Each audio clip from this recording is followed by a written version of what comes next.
Just doing the final setup on YouTube before opening the event.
Good morning. We'll get started in just a minute here. You're on the Watt Coalition release of a new report called Unlocking the Queue. We'll have remarks from Chair Castor here, as well as an all-star panel of our favorite industry and policymaker leaders. The Watt Coalition, I'll just say, as a few more people are joining, is a coalition of currently 6 advanced technology companies. You can find more about it at watt-transmission.org. We've been together for 3 years, and I think collectively the group found a need to elevate the prominence and public attention around these technologies that have become commercially available. Some of them actually came out of the ARPA-E program, but the deployment within the electric utility industry never went as fast, at least in the United States, as we thought it should. In other countries with different incentives, deployment has been going faster. So the coalition's working at FERC and with Congress and others to try to raise attention and change utility incentives and work on transmission planning to incorporate grid enhancing technologies. And we'll say more about the technologies when we get into the presentation, but for now, we have a few minutes. We're very fortunate to have Chair Castor with us. Kathy Castor is a Democrat from the Florida 14th District, the Tampa area. As far as I can tell, she's never lost by, or never won by less than 20 points in her election. So she's been around for 16 years or so, and looks like we'll be around for a long time. But she's on the very important House Energy and Commerce, Energy and Power Subcommittee, as well as the chair of the Select Committee on the Climate Crisis, which is where we interacted. Their excellent report, staff report on the climate crisis and all of the things that need to be done for climate. Includes many things, but one of the building blocks is increasing transmission capacity and efficiency, and that talks about grid enhancing technology. So she's a leader on this issue, and we really appreciate that attention. And for that, we welcome you, Chair Castor, and look forward to your remarks. Well, thank you very much, Rob. It's great to join Working for Advanced Transmission Technologies, the whole coalition, at the release of your report. Thank you for mentioning the work of the Select Committee on the Climate Crisis and our major report last year, our Climate Crisis Action Plan. And I want to give a shout out to Fatima Ahmad, who is one of our senior advisors and is on this webinar today. She's outstanding, and thank you for your input in helping us develop our policy recommendations. But this is a very important time to be discussing how we upgrade and expand the electric grid in America. It's never been more urgent. As we speak, there are many families in Texas who are recovering from an energy and humanitarian crisis. My heart goes out to those families. I'm heartened to see that the energy and water situation there is starting to stabilize, but we need to make sure that this never happens again. And I'm grateful that Watt has answers on unlocking the queue with grid enhancing technologies and renewables. A lot of what is happening in Texas can be attributed to a lack of preparedness. In short, the state failed to make vital investments in their grid. They failed to invest in the infrastructure that can withstand extreme weather. So everyone must learn from this lesson and do more to prepare for these costly climate impacts. Extreme weather events like what happened in Texas are becoming more common, whether it's winter storms or extreme heat or wildfires.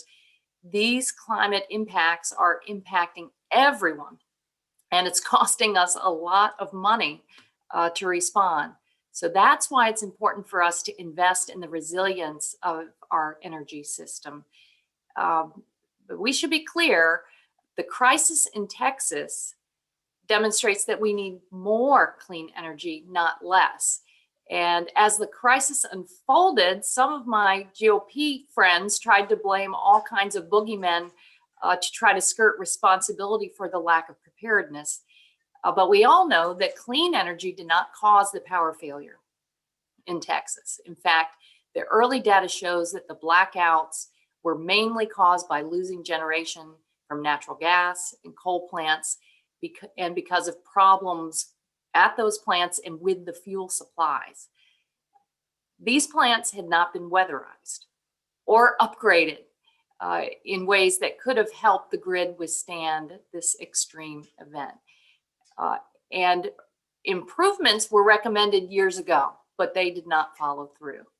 So with time, we'll get to the bottom of those failures so we can ensure that this does not happen again.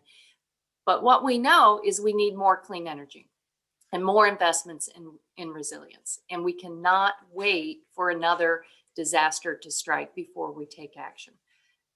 That's why, along with President Biden, we have a plan to invest in stronger infrastructure and improve grid resilience. Bring in these modern tools to help strengthen our entire system. We already took an important first step. We elected a president who puts the public interests over the special interests. We now have an entire US government that is committed to climate solutions and is looking at major investments in clean energy and modernization of the grid. Look no further than President Biden's who President Biden tapped to lead the Federal Energy Regulatory Commission, Richard Glick. We're so excited about Chairman Glick's leadership and the solutions that he and FERC will move forward. But they're going to need everyone's help. So this Watt report comes at a very good time. So how do we unlock the incredible potential of the grid? I think it boils down to making progress on two fronts. Looking at what's in front of us and updating existing infrastructure to make sure it's resilient to climate impacts, and looking to the future and quickly ramping up renewable clean energy sources and expanding the grid so that every American has access to these clean resources. Making good on these goals will create lasting benefits for so many Americans and businesses, including their health, their jobs, and their pocketbooks. And we know that bringing more renewable energy online is within our reach. There's been study after study recently that demonstrates this. And we're blessed in America to have abundant renewable resources, from wind on the Great Plains to solar energy in Florida. We have the means to power our grid, power our communities with cleaner energy. But hundreds of gigawatts of wind energy, solar power, and energy storage projects are stuck waiting to connect to the electric grid in interconnection queues. So our next step is to clear out these queues and get zero emission electricity to as many homes and businesses as we can. And that's why I'm excited about the release of the Unlocking the Queue report today. We need creative ways to connect our abundant renewable energy resources to the grid and help make clean energy a reality for families all across the country. Now, last Congress, in our Solving the Climate Crisis Action Plan, we consulted, in development of that plan, we consulted with hundreds of experts, businesses, unions, environmental groups, community groups. It has been called the most well thought out plan for addressing climate change that's ever been part of US politics. And thanks to those of you out there who provided input.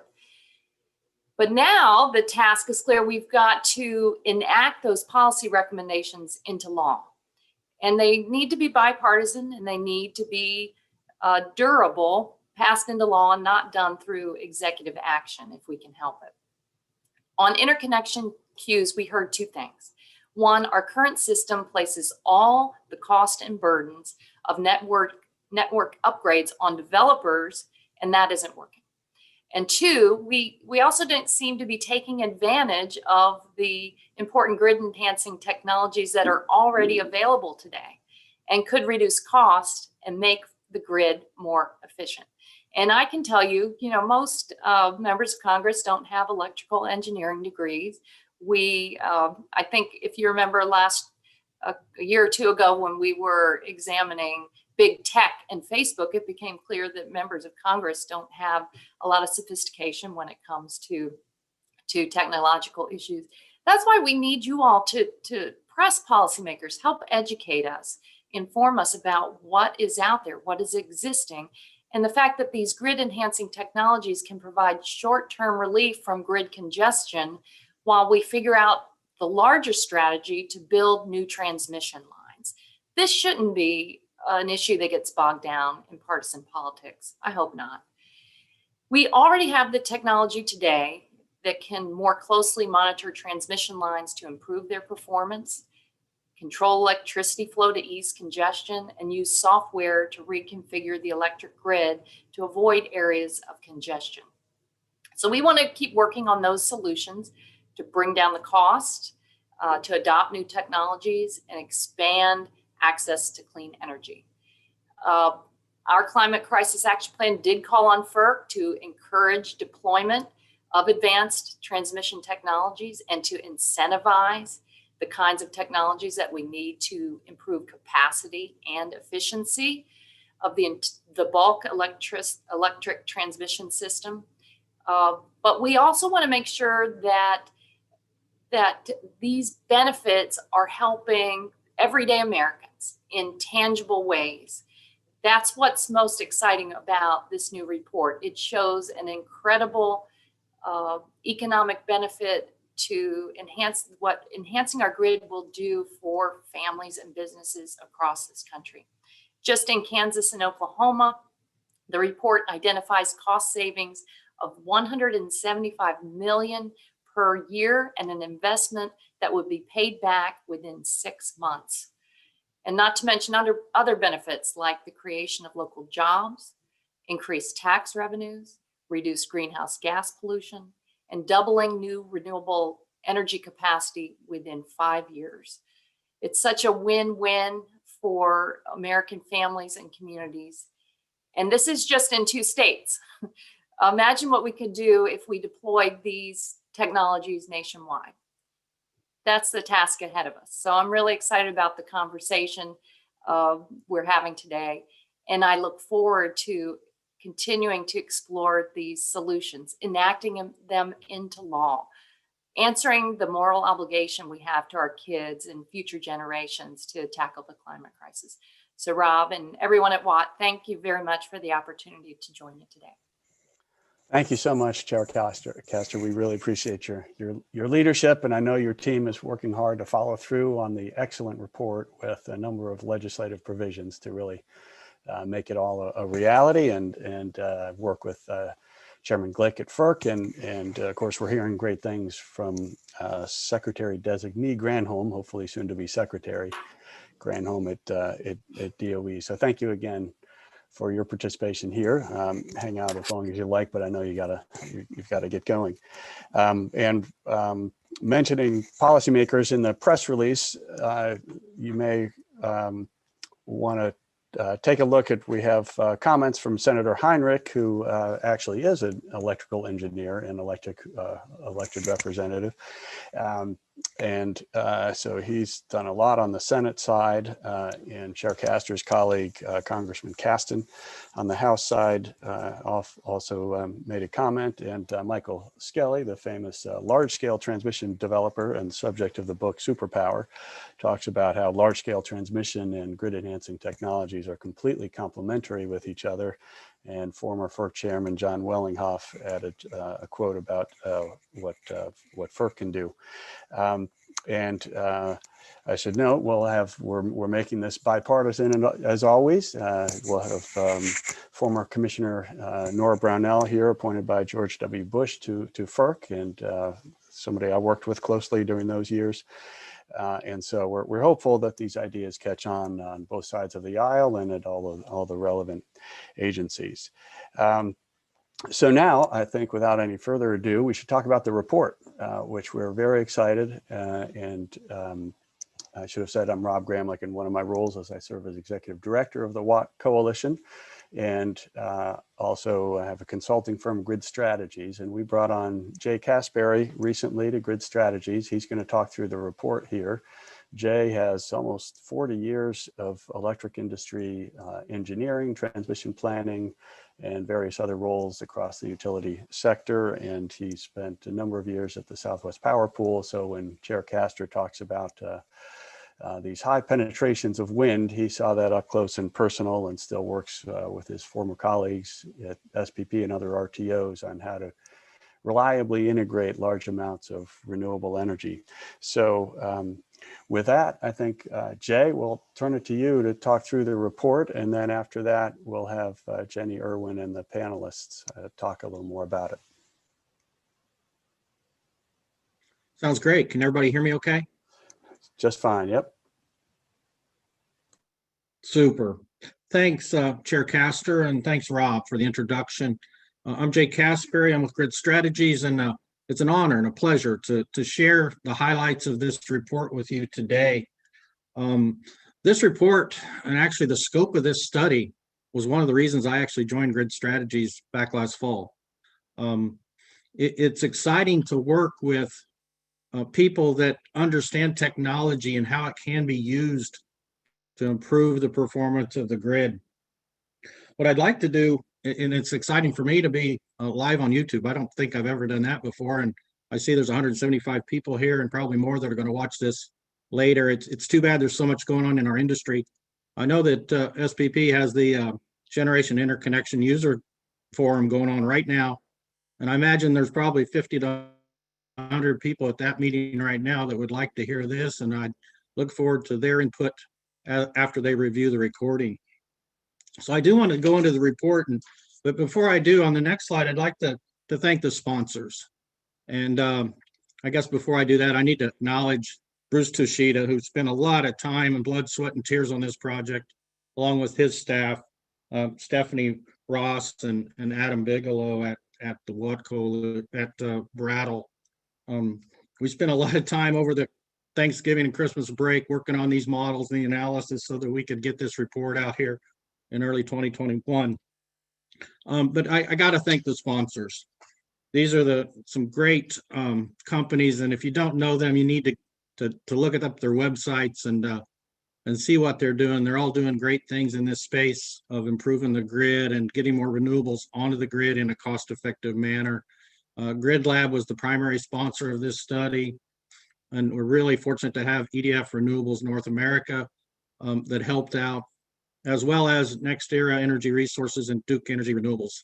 I'm really excited that Radhika from EDF Renewables is on our panel and will share some of her own experiences in this space in terms of deploying the technologies.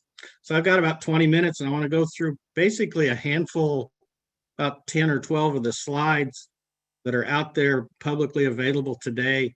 And I'm only going to be scratching the surface of this report. I'd encourage you to to actually pull it up, look at it, give us comments, concerns. Let's talk about it. If you got comments now, I'd encourage you to throw them into the chat or the Q&A, and we'll grab them and follow up with you later. On the next slide, I'll just go through a really quick agenda. And I really want to talk about the issue at hand and the case for action. Why are we even doing this study? Why are we looking at Kansas and Oklahoma renewables that are basically stuck in the queue and have not made commitments to interconnect to the system? Talk about the overview and the approach of the study.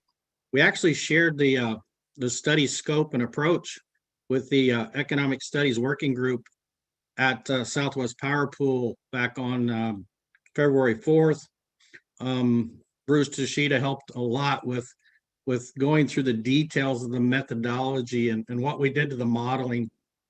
And we look forward to actually now sharing the results and then furthering that dialogue and that conversation with you and others who are interested in it. So we'll actually share the results for the first time today. And I'm sure there's going to be much more follow-up in terms of that. So let's go forward and talk about the issue at hand and the case for action. We all know that there's a big push to get more and more clean energy on the grid. A lot of interest by private entities, whether that's utilities or corporations or institutions, to get to decarbonized energy sources. We see that all over the nation and even all over the world. And it's not just at the local level with cities are doing it or counties, but it's also at the state and federal levels. It's all over. It's amazing to me, the commitments that have been made to get to 80% lower carbon by 2030, or even some of the Biden goals of getting to 100% renewable by 2035. That's very aggressive. And we can do it. I mean, if we can put a man on the moon, we can do this, and we need to work together to make it happen. Also, the benefits of these projects, these renewable projects, are large scale. You know, transmission enables and defines markets, but it provides tremendous opportunities to move clean energy across the nation. And we've seen that in the SEAM study. We've seen that in all these other recent reports on the value of building out the grid. It actually is a prerequisite if we actually want a clean energy future that's cost effective. We have to be able to take advantage of these really high quality renewable resources across our nation and move them. And we can do that with the macro grid, and we can do that with a lot more interregional transmission. But this map here is a recent a diagram from the Smart Electric Power Alliance that shows where territories and utilities have made significant announcements to reduce the carbon in their footprint. Let's go forward. We all know about that. And there's also other roadblocks that we're experiencing in integrating renewables. The biggest one is getting transmission built. It takes so long to build large-scale transmission projects that I don't know if we can wait for that. And I think that's where grid enhancing technologies fits in here. Last year was a record year at Southwest Power Pool. You know, when I started there in 2001, there were 0 utility scale wind farms on the grid. Within several years, we started a regional market, I guess 10 years later, and then and looked at doing things differently in terms of our operations to effectively integrate more and more amounts of renewables. Back in 2006 and 7, we hired Brattle to do a wind integration study for Southwest Power Pool. And at that time, we were looking at 20, 30, and 40% penetrations on the system. We even had a problem solving the 40% scenarios in the models. And so that just shows you how far we've come. Last year, wind was the leading energy resource in the SPP market, more than coal. And it's projected to even increase. And the other thing, at least in Southwest Power Pool, and I think in other markets, is the significant inrush of new solar projects, as well as hybrid solar and battery projects, as well as wind and battery projects that are being proposed to take advantage and time shift that energy so that we can move it around.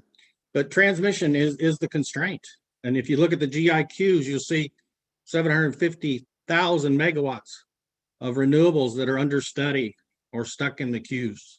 There's a huge timing gap. These renewables could be developed in a matter of 12 to 18 months, much faster than transmission lines, which take 5 to 10 to 15 plus years. It really depends on the challenges with permitting and siting.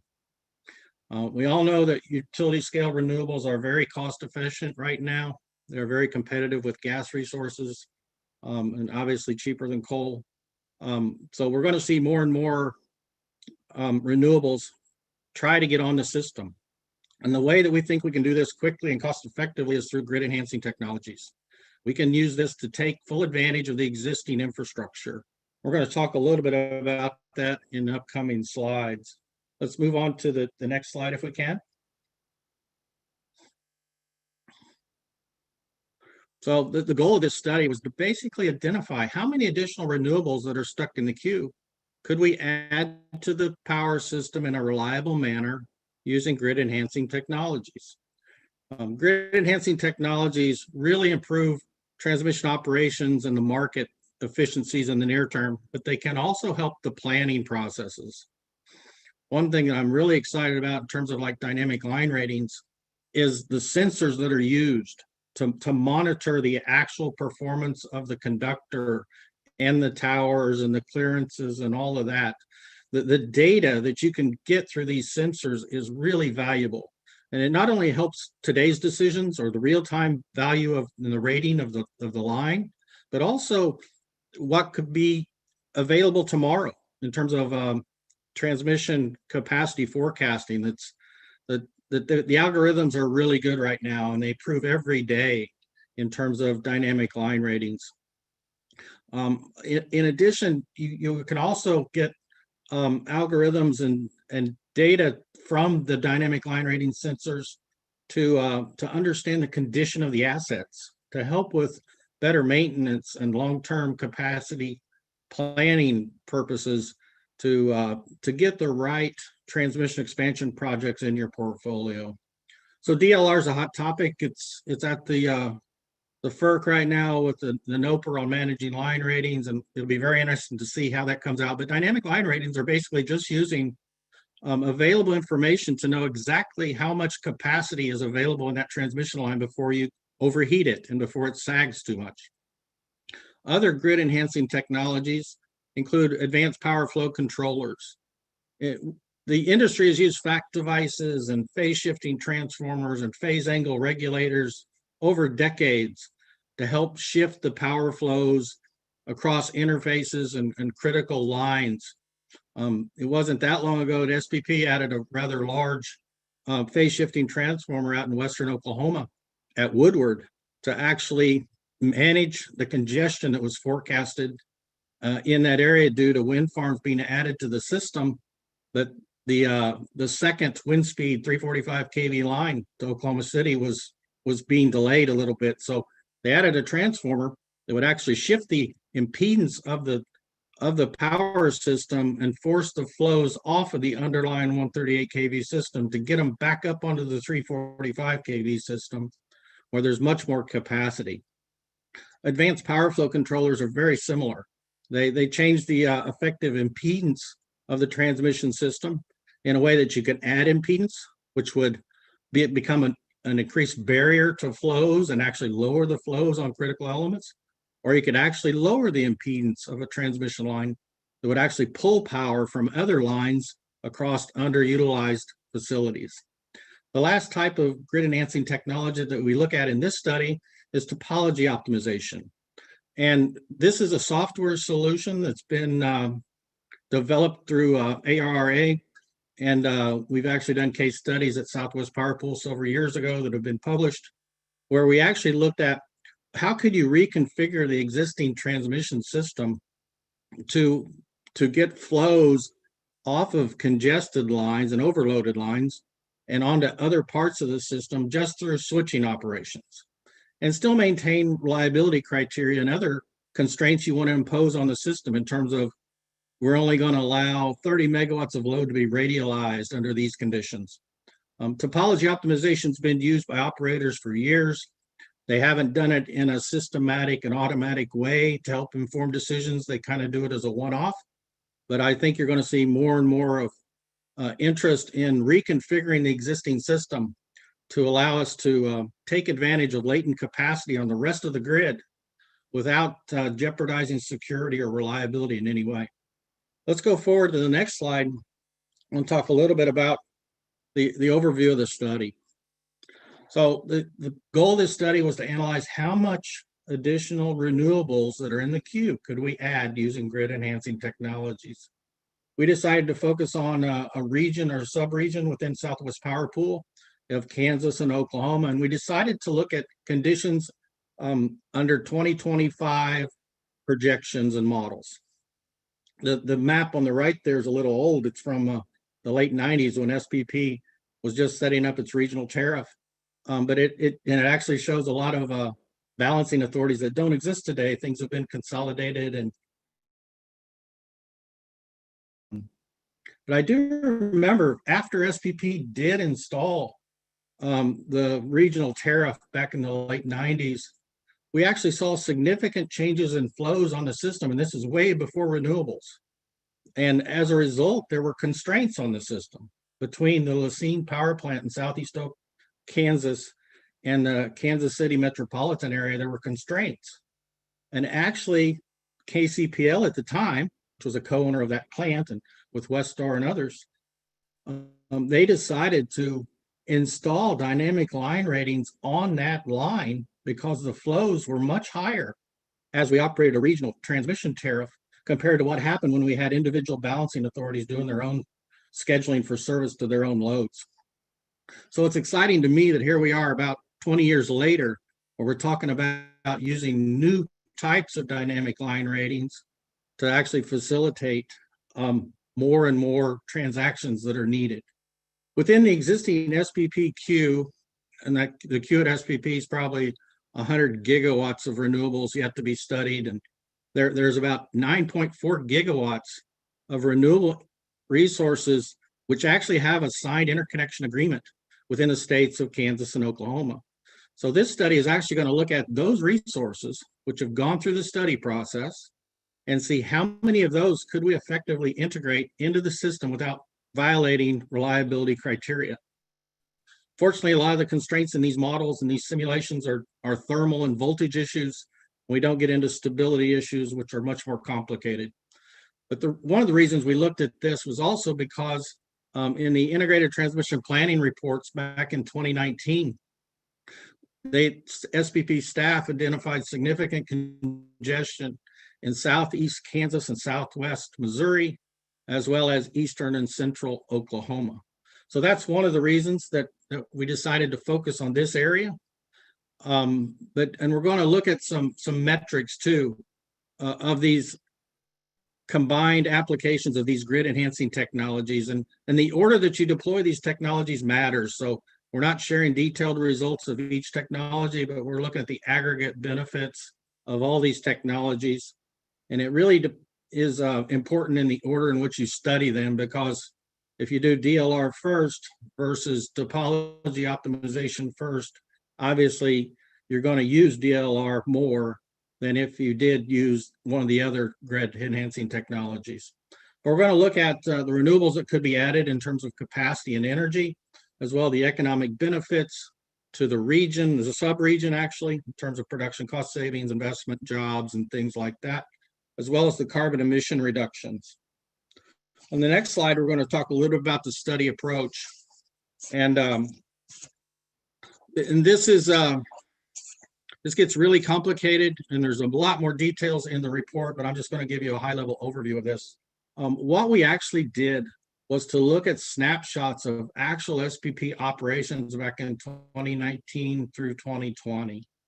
And we grabbed 25 of these scenarios and looked at them and tried to find representative scenarios of actual EMS models and market solutions that had comparable amounts of wind curtailment as a function of time.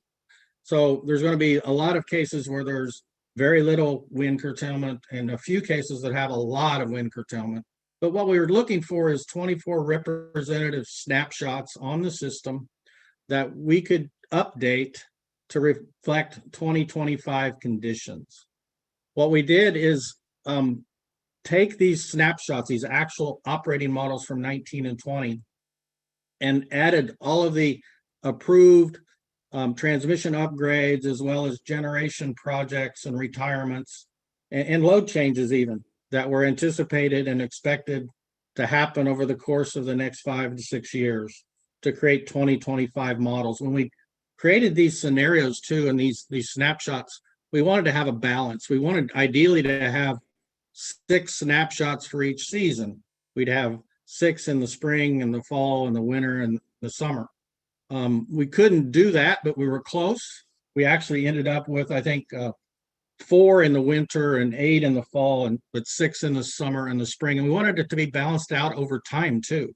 We didn't want all of these to be in the early morning hours where you typically see tremendous amounts of wind curtailments in SPP given the weather patterns.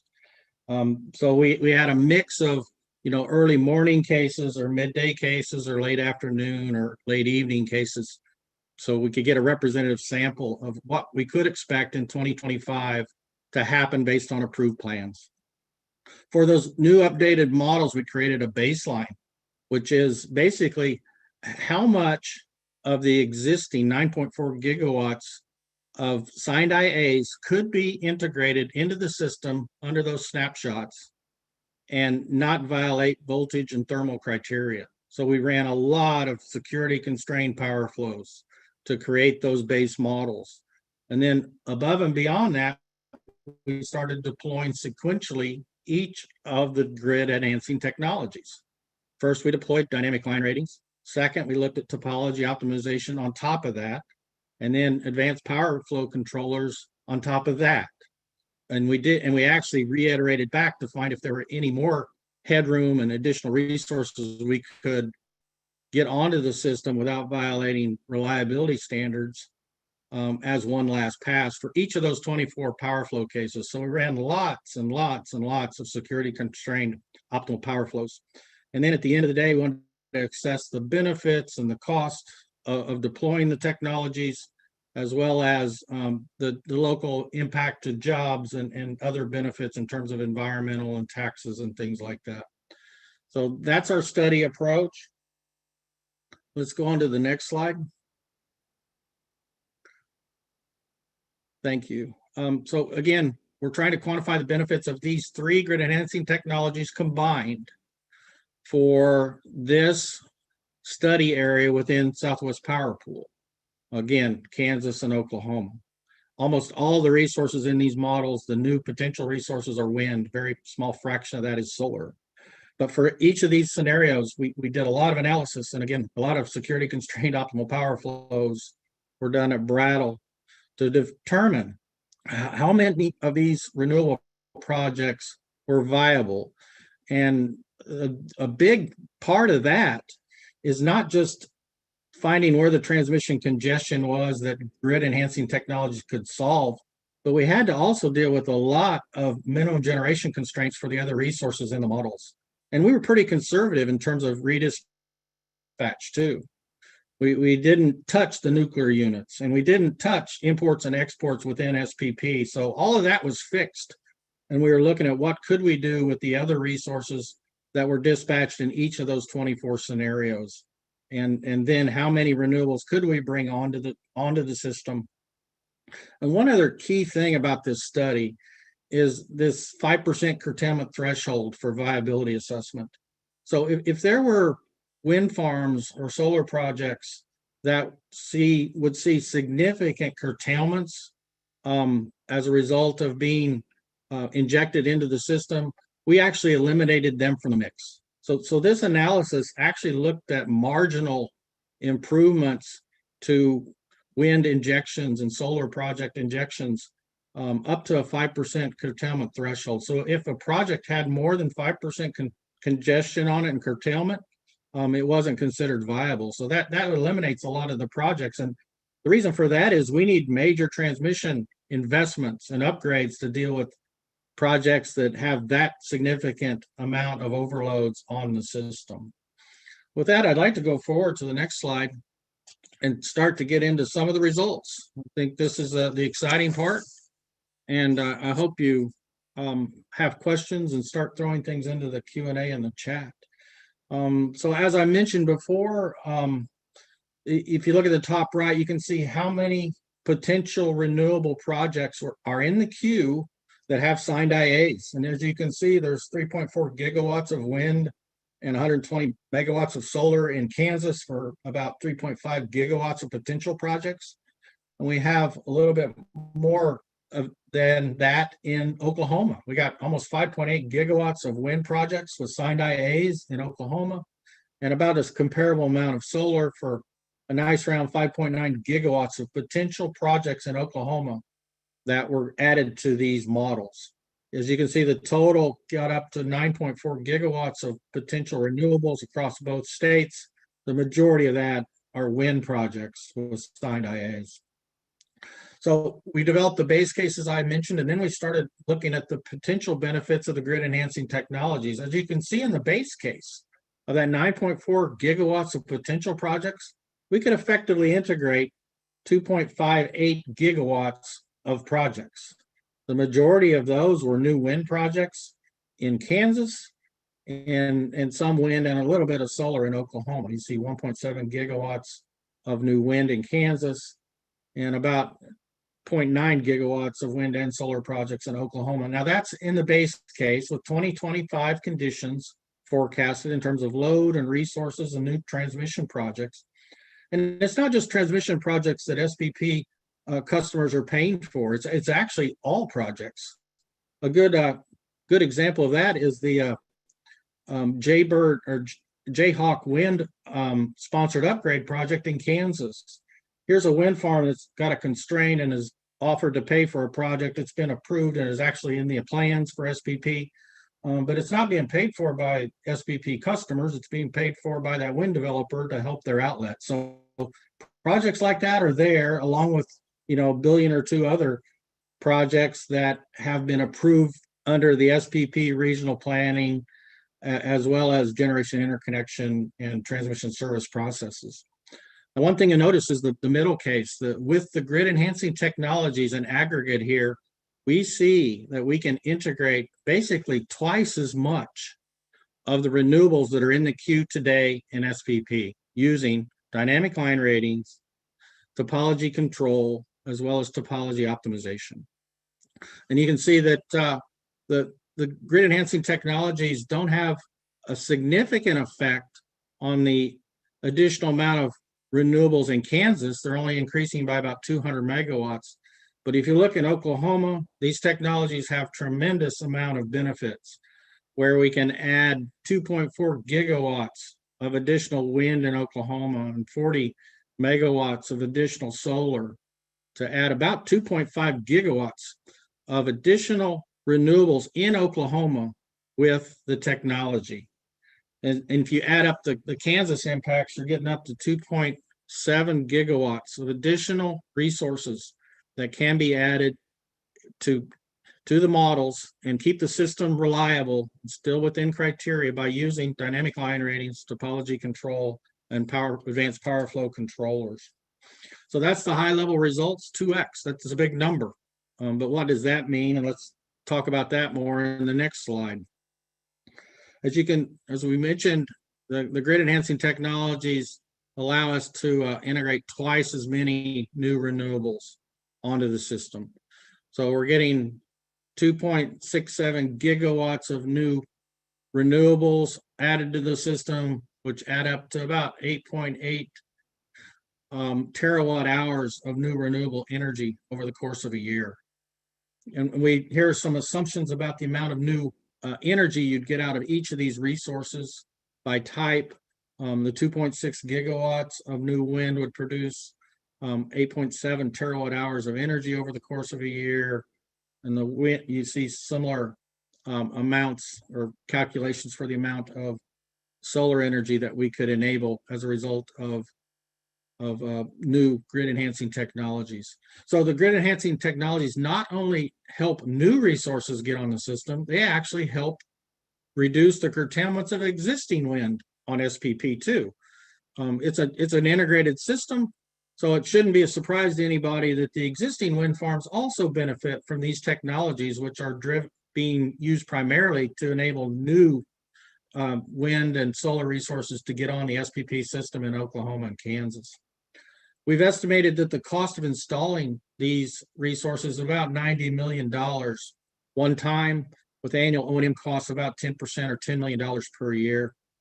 And we're estimating right now that in Kansas and Oklahoma for this 2025 study, we're projecting $175 million of annual production cost savings associated with the new renewable energy that would be on the system. And we costed that at $20 a megawatt hour, which is kind of conservative. It's actually lower than the actual LMP on the SPP system over the course of the year. But it's not just cost savings, it's jobs. We estimate that installing these grid enhancing technologies would enable a lot of big renewable projects to be built. And the majority of these projects benefits in terms of jobs are due to new wind farms and new solar projects that would be built. You can see there's 11,000 short-term jobs and 650 long-term jobs as a result of this technology. We also looked at local benefits in terms of land leases and tax revenues. You know, $15 million of land leases to local owners of land that would be used for siting primarily new wind farms in Kansas and Oklahoma, as well as tax revenues to local counties to help out with schools and whatever. You know, we've all seen the stories of how renewable projects have greatly enhanced the viability of some of these communities in western Kansas and Oklahoma that it's revitalized the economy and helped a lot.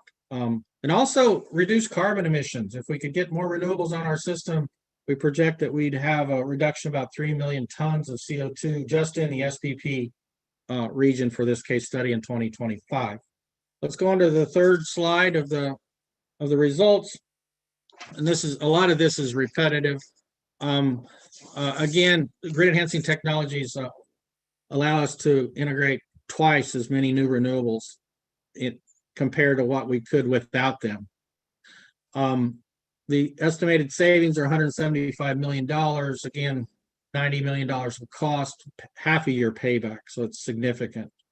The jobs we've talked about before, as well as the carbon emission reductions, as well as the local benefits in terms of tax revenues and land leases. So let's go forward to slide 4, and I'm going to wrap this up in a couple more slides. So here are the results on the left for Kansas and Oklahoma. What if we extrapolated this across the United States? And what we've done is a rather simplistic calculation, but it's probably representative of what the national impact would be of grid enhancing technologies on an annual basis. If we looked at EIA data and looked at how Kansas and Oklahoma generation compared to the rest of the generation across the across the U.S. If you take the production cost savings in Kansas and Oklahoma and extrapolate it, it would be about $5.3 billion of production cost savings if we deployed grid enhancing technologies across the U.S. And you extrapolate the 3 million tons of CO2 in Oklahoma and Kansas, it's 90 million tons of reduced carbon emissions, which would basically offset all new cars sold in the U.S. for an entire year. It's a significant amount. In terms of local benefits, taxes, and land leases, we'd get $1.5 billion. In terms of jobs, if you extrapolate it, we'd get 330,000 short-term jobs for the first year and 20,000 long-term jobs to maintain the equipment and make sure that the data and the algorithms are working and actually utilizing the grid the way we should. Let's move on to the last slide in terms of the summary of the study results.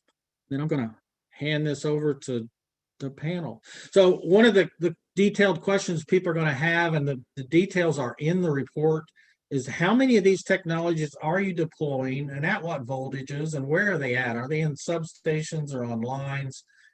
So with respect to dynamic line ratings, we identified 56 lines within Kansas and Oklahoma that would be good candidates for DLR.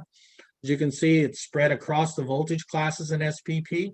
The majority of them are at 138 kV and then 161 and then 345 kV lines.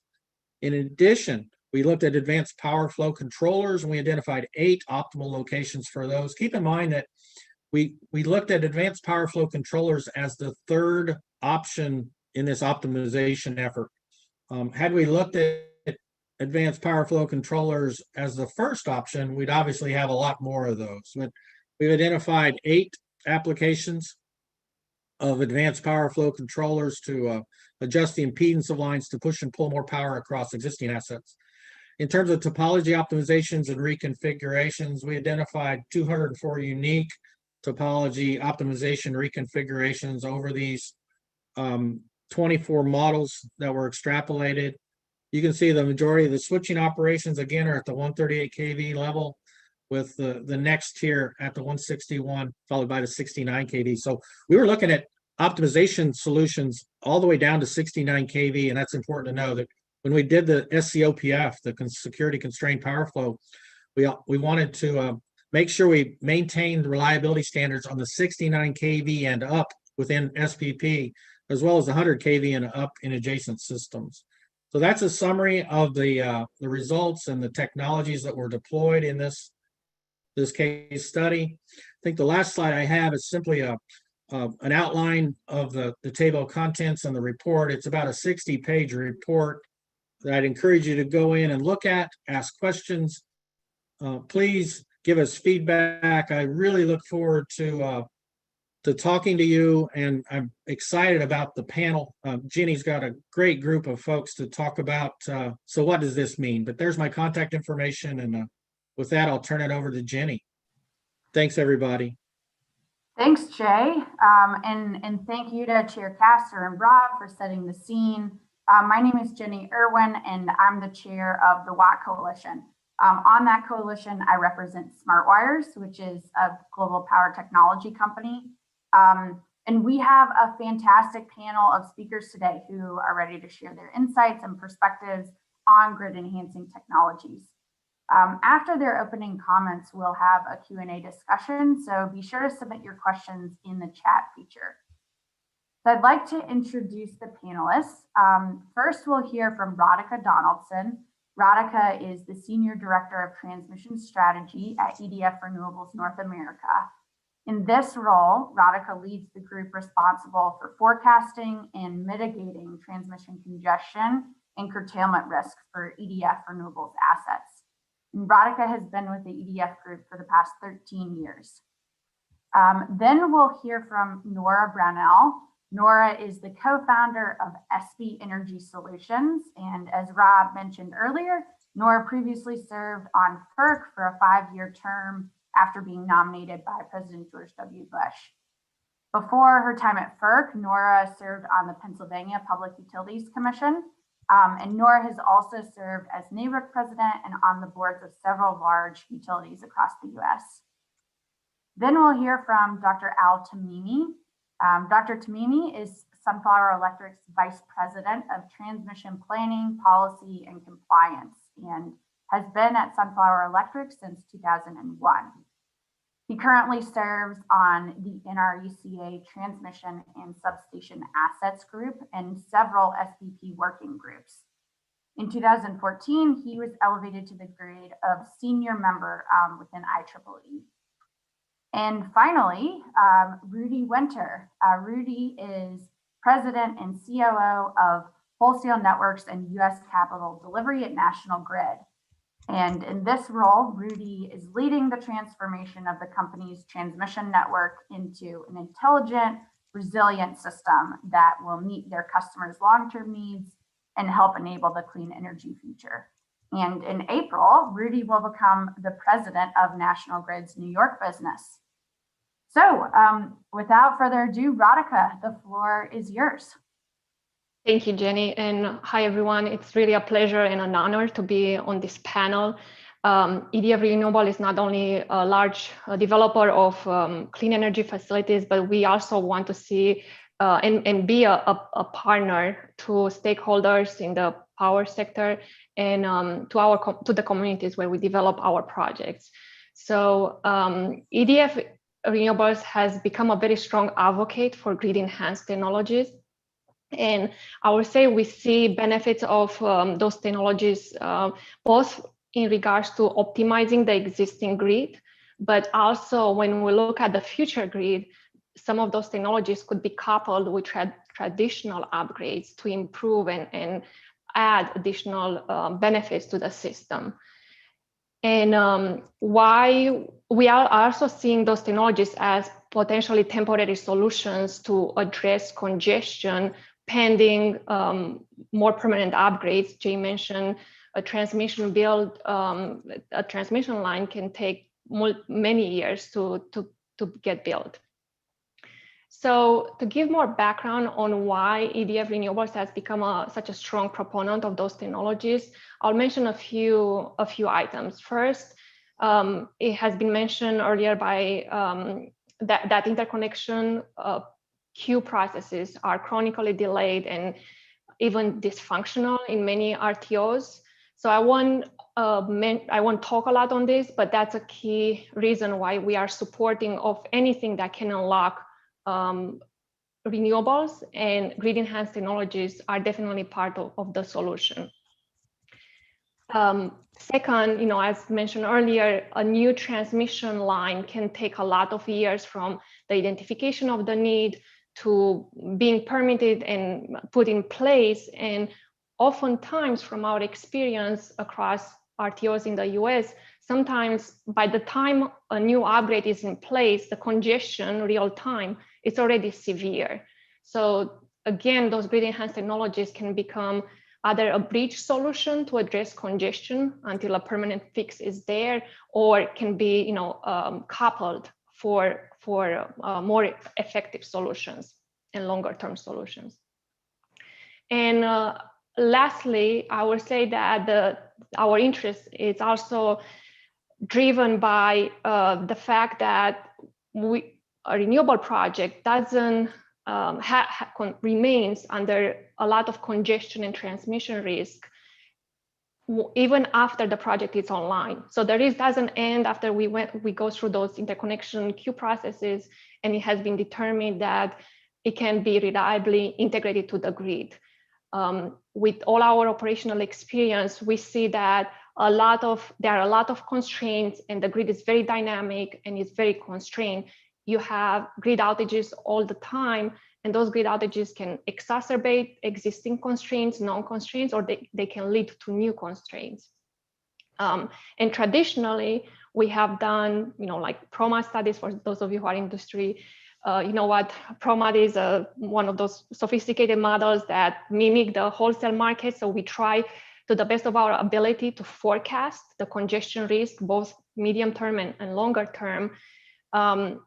We have looked at sponsor upgrades. Jay mentioned a sponsor upgrade in SPP. We have done that as well in SPP, but there is more to do because the congestion risk, it's real and it's very painful to many of us here in the renewable industry. And I will note that the landscape has changed considerably over the last few years with the emergence of a new customer segment, corporates, which are great partners for us in the industry, but those contracts also put a lot more congestion risk onto projects because contractually the output is delivered or settled at a central location that is different than the project point of interconnection. In the industry, we call that basis risk, but essentially the contracts put a lot more exposure onto renewable projects. And you may say, oh, this is a cost to generators, but it's also a cost ultimately to ratepayers because anytime when you have a constraint in the system, low cost energy cannot be delivered to loads. So in this new environment with a lot more risk due to the nature of the state of the grids in many RTOs, and also with contractually having more risk, we at EDF started looking at those grid enhanced technologies. And I'm happy to say that we have partnered with several WAC Coalition members. For instance, in the topology optimization area, we work with New Grid, which is a WAC Coalition member, to look at for specific constraints, sometimes local or regional, can there be a solution? Can there be a reconfiguration solution? And it's been stunning to see that for virtually all the constraints we'll look at, there could be a reconfiguration solution. And those are very low cost. I mean, basically almost no cost, and can be implemented very fast. So we feel like there is a missed opportunity here for addressing congestion in real time, that all of us could benefit from, the system, the consumers paying less because congestion costs ultimately go to ratepayers. And we also partner with smart wires. Jay mentioned smart switches to look at the potential of those technologies to address thermal constraints. We are looking now even in Texas for their potential to potentially address stability constraints. Many of you who work and operate in ERCOT, you understand the risk of GTCs, general transmission constraints. So we have seen via our studies a lot of benefits that could be achieved by deploying those grid enhanced technologies. And this is why for the last couple of years, we have been a strong proponent of those technologies. We, via comments at FERC or trying to raise the profile of those technologies at the RTO level. For instance, in SPP, as part of a new roadmap initiative, we submit initiatives around having processes or incentives in place to vet those technologies, to look at those technologies. But the process has been slow. So we really believe that there needs to be kind of like a top-down approach for those technologies to be implemented broadly and to achieve the benefits that the Watt Coalition study has shown, and the benefits that we are seeing ourselves in the studies. Thank you. Thanks, Radhika. That's a fantastic perspective. Over to you, Nora. Great, thanks.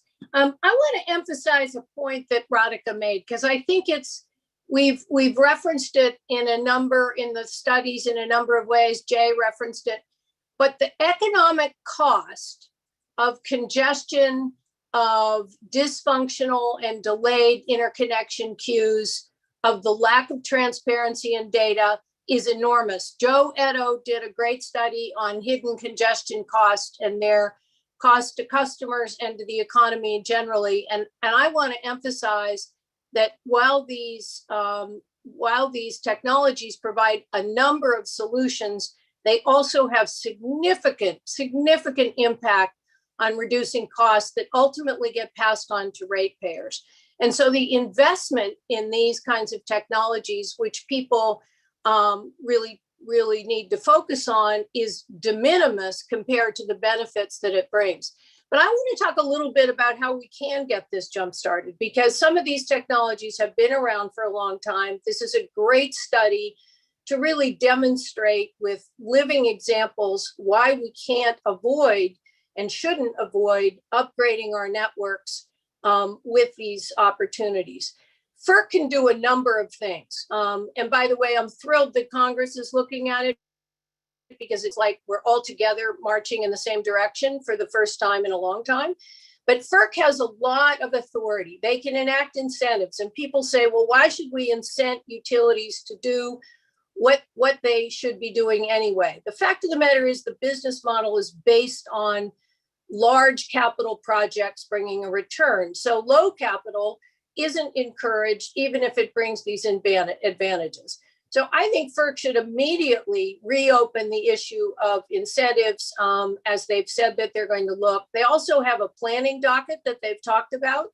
And given the data that these technologies provides, I think this will be an important part of their discussions. But frankly, FERC can do more than incentives, and there's a variety of incentives. I think they should hold RTOs accountable. I think RTOs should stand up in a technical conference and talk about what they're doing to provide the leadership that is necessary to get these deployed quickly and to deal with the issue of the cost. I think inequities in these interconnection queues where the developer pays significant more costs than I think are probably necessary or even fair.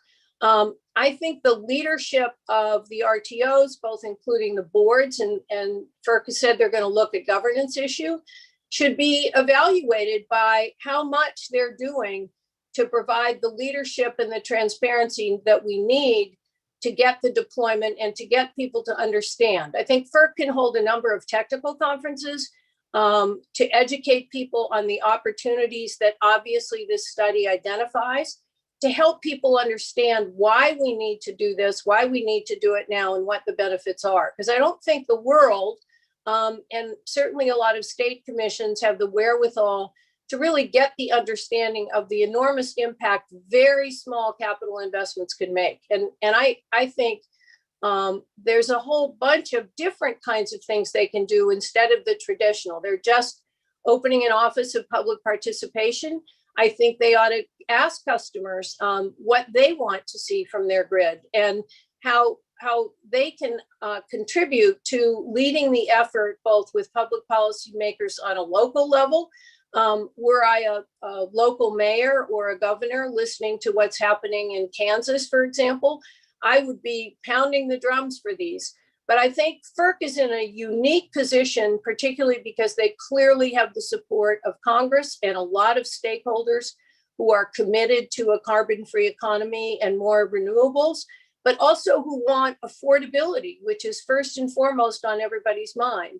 And I think we also need to respect the fact that these climate events are not black swan events. I keep hearing that. Fires and drought in Texas are not black swan events. Winter storms all over the place that are more severe are not black swan events. Rudy can talk about some of the things he's seen in the Northeast. So I think we need to be realistic about what we're confronting, not only as we transform our networks and our generation fleets, but as we look at these externalities, which are well out of our control in many ways, but certainly we can anticipate that we don't know maybe what they are or how often they are, but they are a real part of our future.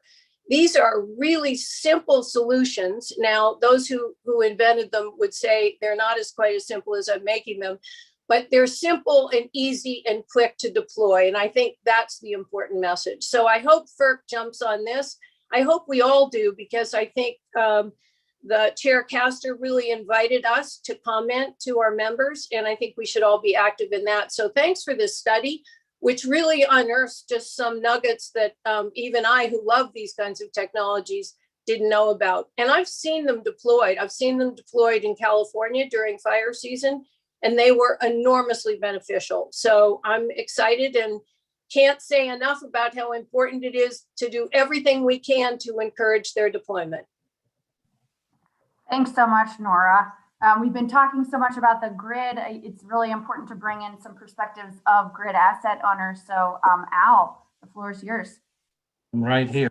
Thank you. So I did develop a quick PowerPoint to walk you through what I'm going to talk about, just to organize myself, because I get so excited about these things and I don't want to go through 20, 30 minutes. I only got 5 minutes here. So with that said, if you go to the next slide, my topic is basically talk about an implementation that we did on DLRs in Kansas. And we picked one of our 345 kV lines in Western Kansas. That line, if you see those red wind farms, is basically, these are wind farms trying to get on the grid, about 1.2 gigawatt that will benefit from that line. That line is actually substation terminal limited. It's not even a conductor limited. However, we are working right now on improving the substation relays and CTs to bring it up to the conductor limits. So when we applied the DLR on this line, we observe interesting results that I'm going to share with you guys. On the right side, on the bottom side here, you could see we looked at all our transmission lines in Western Kansas. And very interesting, our lines either go north to south or east to west. in general, you could see most of our lines are in those directions. So the data that we got today, basically most of what we see in the summertime, we see a south wind coming up, which basically runs perpendicular to this line. And we see north wind in the winter. Okay, so if you really think about the geography there, the data we're showing you here is only could get better if we have the lining from east to west versus north to south. So we'll go to the next slide. So the DLR average percent above static rating. And when we talk about static rating, this is terminal limit static rating that we have on the line. It's about 800 MVA today. And when we applied the data, looking at the ambient temperature, the wind speed, and honestly, the angle where the wind speed hit the wire makes a big difference. We've seen the lowest increase we've seen on the rating is about 24% above the current ratings. And the highest I think we saw is 50%. And most of that happened in the hours of, midday hours of the month. The x-axis, you could see the July 2020 through February 2021. And we didn't even have on average any hour that the dynamic line rating showed less rating than the terminal equipment limitation. Go to the next slide. Since we are upgrading the line and should be in service here in the next month or so, we looked at the same data and we say, if we move the line rating up to 3000 amps, which will be the static rating that we will use normally, and if we projected those DLR data into that line, you could see the difference here, the percent of time that the DLR is actually giving us a higher rating. Also, what the DLR showed us is there are some few hours in that time span where we see the static rating is too high. There is like 3% of the time where, based on wind speed and ambient temperature, the rating is too high and should be a little bit lower. So this is great thing to look at, because you could increase the rating most of the time. However, if you implement the DLR, you could have visibility over when am I above the static that I assume, when am I below it. Next slide. So this is just a typical day in August of 2020, what we observe. It's amazing that when the temperature gets high in August, we see more wind in the peak hours. That is totally different than what we see in the winter and the spring, but during the summer, very interesting what the DLR showed us here. And that's the time when we have wind generation. We're mostly wind renewable entity. So that wind will cool off the wire and we get more capacity. Next slide. So advantages of using DLR, I put them down here. Congestion management, as I showed you, there's about 1.2 gigawatt of wind trying to connect to the same hub in that area. If I continue maintaining my rating as static rating, there will be congestion. There will be times where I have to build more new lines. As a cooperative load serving entity, we like to save money, and these technologies can save us money. Maintenance outages also is getting complicated with DLR. We could use that to our advantage. We could potentially reduce future capital transmission, as I mentioned. DLR can be very beneficial overload absorb when adding uncertain loads. Sometimes you have oil and gas load that come in that are uncertain. You want to connect them, you find an overload. If I could use DLR to help me connect these loads until I see the exact megawatt, then I could go build transmission. That could be a time saving. And also DER penetration can change flow on the lines, and using DLR can help us manage that. Next slide. Disadvantages, or I say challenges, how can we incorporate DLR in the transmission planning process? Then how we handle terminal equipment limitation. 36% of my system is terminal equipment limitation.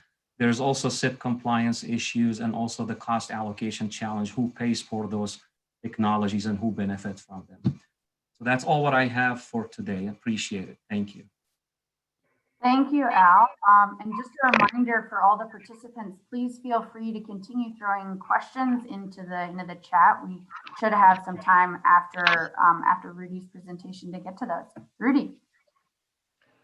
Good morning. Thank you, Jenny, and thank you, Rob, for the invitation, and thanks for all the great work you're doing with the Watt Coalition. I think by way of introduction, I really want to focus some of my comments on what it means to be a transmission owner. Essentially, what are we experiencing? Why do we see GETS as important?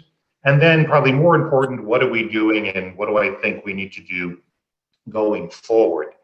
So as mentioned, I'm with National Grid. We are owners of utilities, electric utilities, gas utilities, and transmission businesses in the northeastern US as well as the UK. In the Northeast, we have the largest transmission network, and in the UK, we're the transmission network across England as well as interconnecting England to Europe and most recently on the Viking Line to Denmark.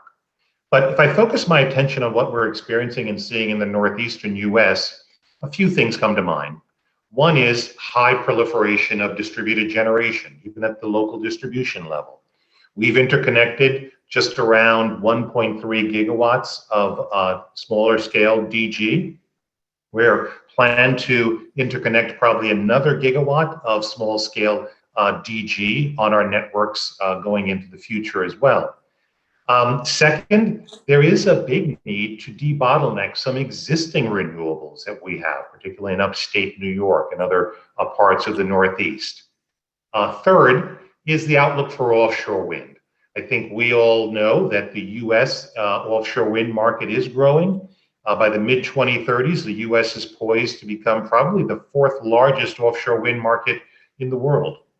In the Northeast, where I operate, we're likely to see upwards of around 15 gigawatts of offshore wind by the mid-2030s. And then the last point I'll make around what we're experiencing is clearly the need to invest in transmission for integrating, as we talked about, the renewables, but also transmission's role in just helping states meet their decarbonization goals, especially as we electrify transport and electrify heat as well. So why do we see GETS as important? Number one, the grid is changing. And as a good asset manager of a grid, we need more tools. And we see these grid enhancing technologies as another set of tools that we can use. And you use the right tool for the right situation.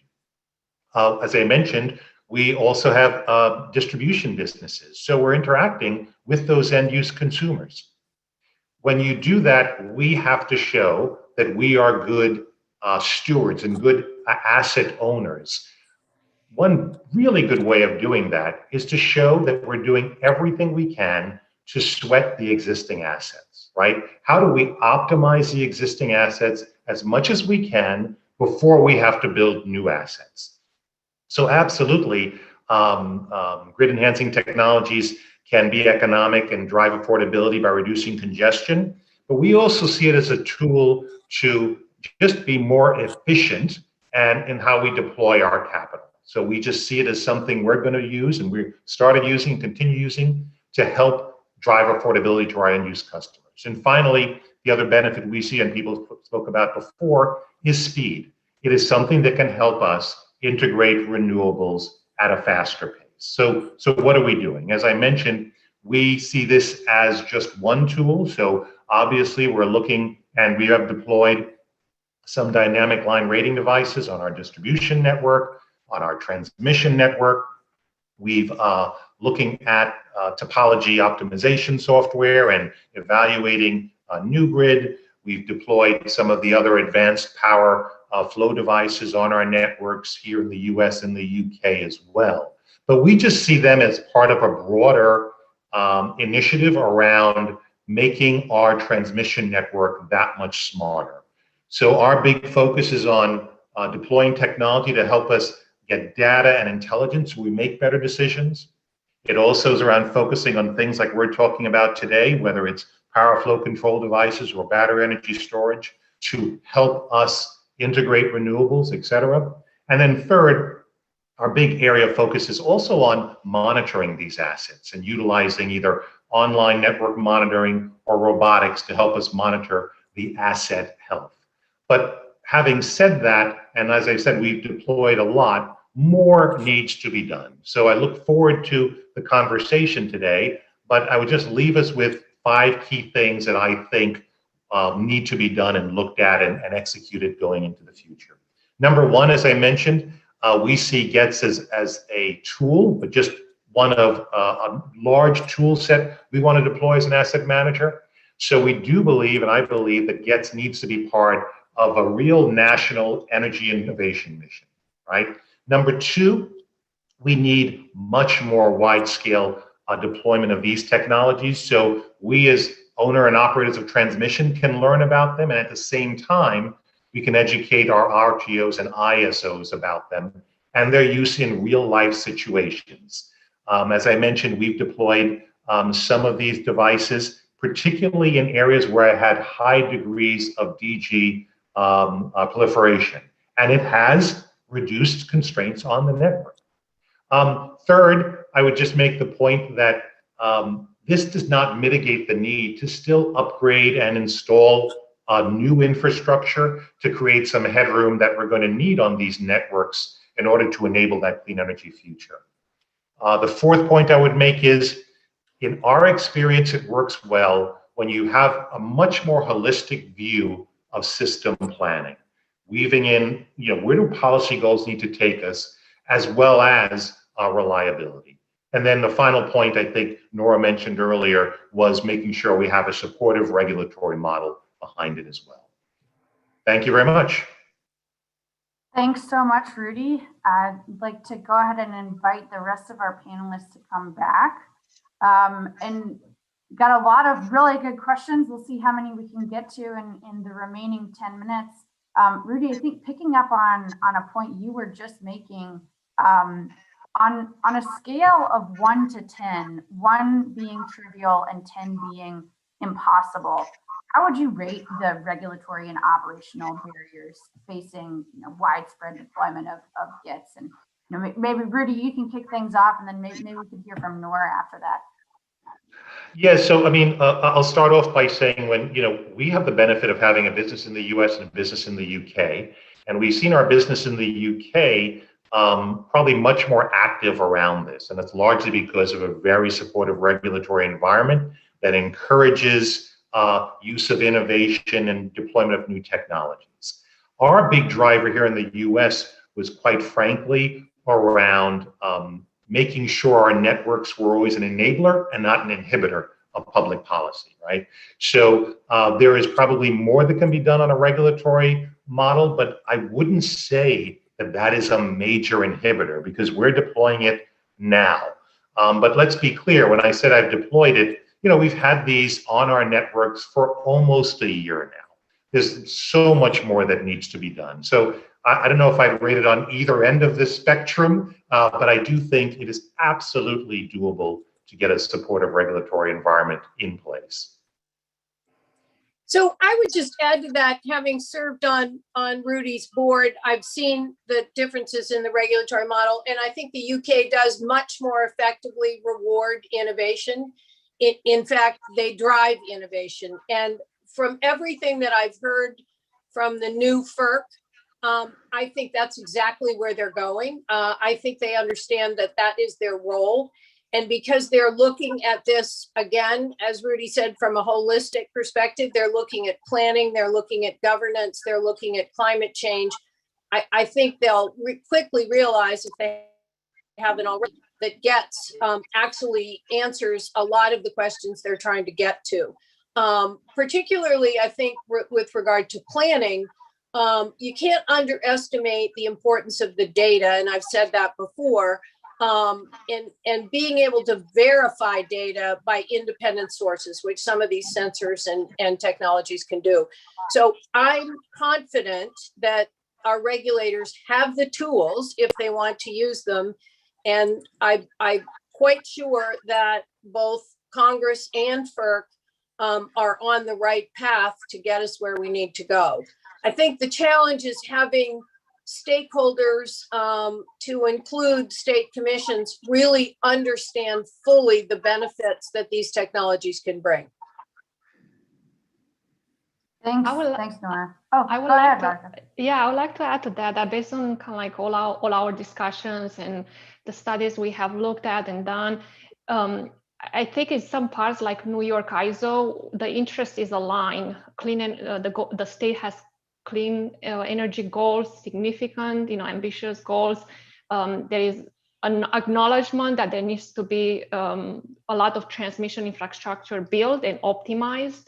And the commission is very open to integrated grid enhanced technologies. So everything is aligned.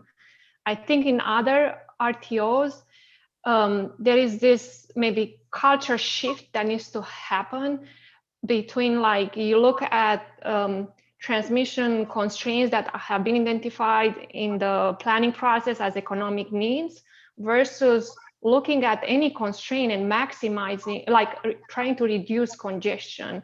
Not, for instance, topology optimization is something that doesn't cost almost anything, so those could be implemented from a day to another, basically.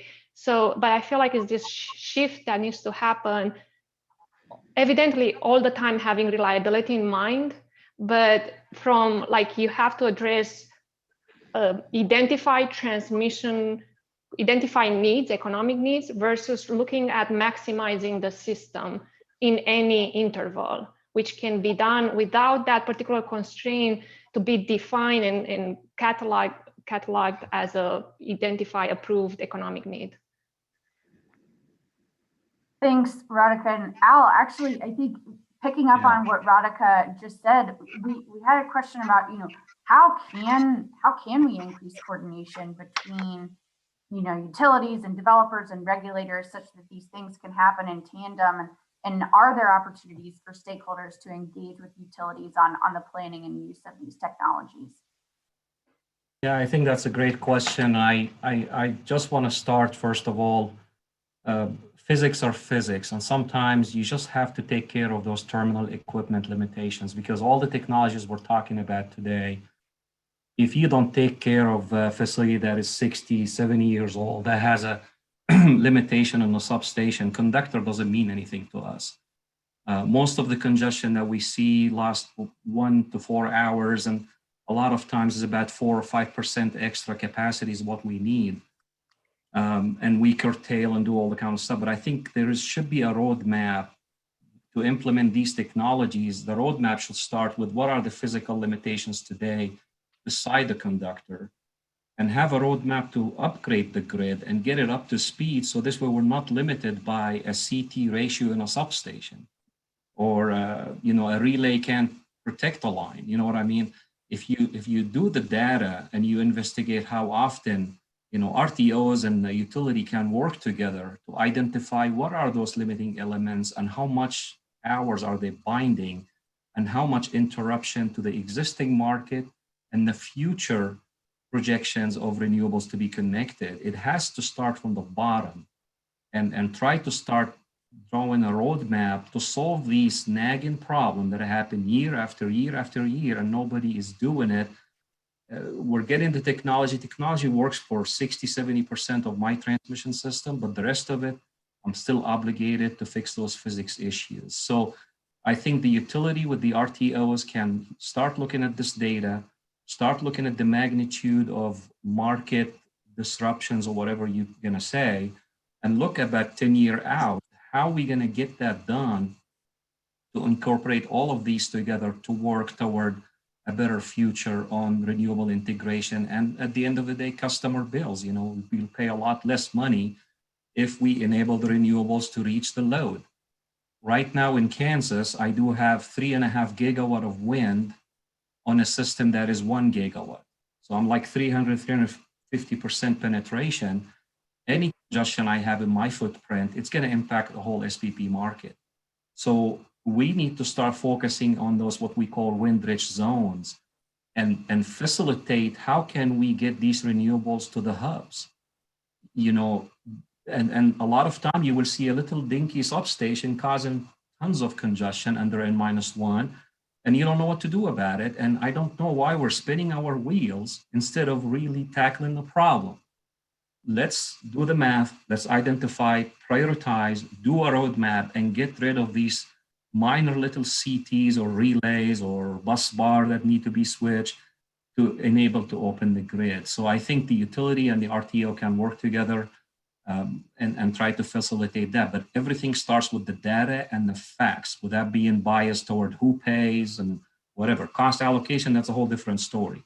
But I think let the planners do the planning before discussing cost allocation. Cost allocation is important, extremely important. But let's identify what are the problem, what are the fixes, and let's make sure cost allocation fairly allocate the cost to the cost causers. Thanks, Al, and thanks to all of our panelists. Thanks for that call to action. I think I hope everybody enjoyed today's discussion, and I wish we had a lot more time. We really ran out of time here to get to a lot more questions. But feel free to reach out to the Watt Coalition and to the panelists to continue to follow up. I'd just like to thank the Brattle Group again and the study funders and to all our speakers today for making today's event such a success. And please visit the Watt website at watt-transmission.org. You can download the report and share the webinar recording with your colleagues. We really look forward to engaging with you and the broader industry on how we can leverage these findings to accelerate an affordable and efficient energy transition. I think that's why we're all here. So thank you again, and hope you have a good rest of your day. Thanks. Lots of fun. Thank you.